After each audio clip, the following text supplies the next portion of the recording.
In front of me is Redmi 13 and today I would like to show you how you can use one-handed mode.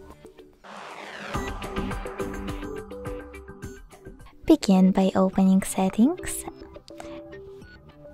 and scrolling all the way down to access additional settings. Then click on one-handed mode and tap on the switcher to activate it. Following that, to turn on one-handed mode, you need to swipe left or right from the center of the navigation panel after it's enabled. So when I do that, as you can see, it's working properly. To go back, you can swipe up or click on this area at the top.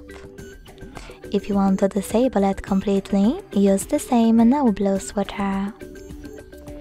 Thanks so much for watching. If you enjoyed this video, leave a like, comment and subscribe.